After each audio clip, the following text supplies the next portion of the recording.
this video here, I'm gonna show you how to transfer your image using carbon paper. All right, so what you do is take a piece of carbon paper and you take whatever image it is that you want to transfer. For video purposes, I'm using the same image over and over just to teach y'all these transfer techniques. So all you do is go on Google, pick out whatever image you want to transfer, and you print your image out. And what you want to do is take your carbon paper. You have a side like this right here. Can you see that? And you have a side that has the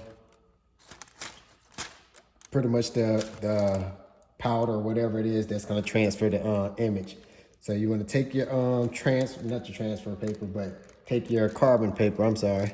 Like I say, I'm just doing these videos on the fly just to try to give back, because I learned most of my airbrushing techniques off of YouTube, so I'm trying to give back. But you take your carbon paper, you want to flip it over.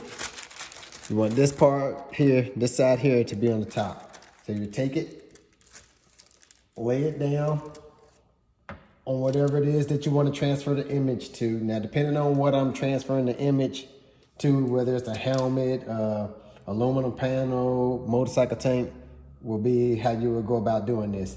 But usually I take mine and say if I was doing this on a aluminum panel, what I would do is I would transfer the image, and then after I transfer the image, I wouldn't start airbrushing. I would use Intercoat Clear to spray over the image before I started painting it. But like I said, you take your image and take your carbon paper and lay it down. And you take your image and you set it on top of the carbon paper.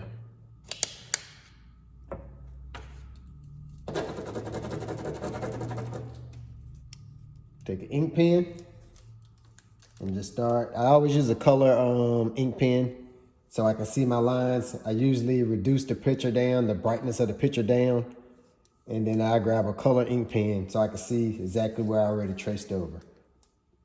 And then you just trace your image.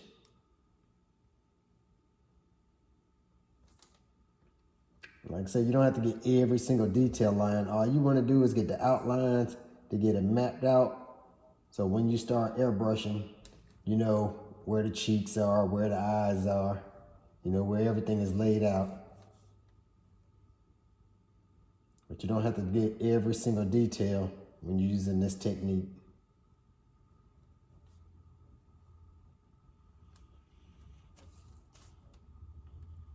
Like I say, you're just tracing the image out.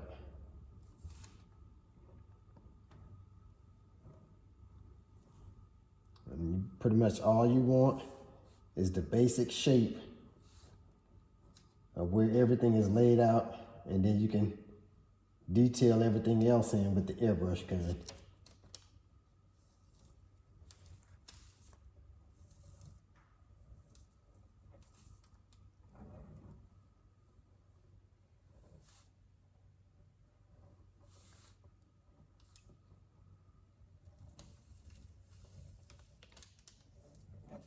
All right, so you got your image traced. You go ahead and remove your piece of paper that you're using. Remove your carbon paper. And there you have it. Your image is transferred. Then what I would do is, if this was on a helmet, a panel, a gas tank hood, I will come back with what's called Intercoat Clear.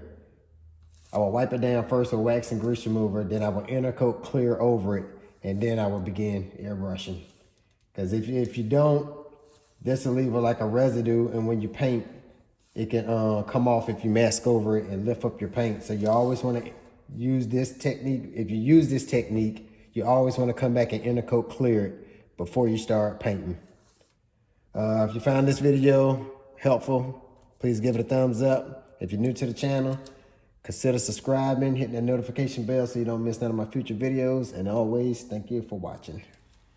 All right, so I used the carbon paper transfer technique when I did the Mortal Kombat airbrush of Scorpion. The only difference is I didn't do it directly on the panel. I did it on some masking film transfer paper, and then I took my X-Acto blade out, cut it out on the cutting mat, and then placed it on the panel.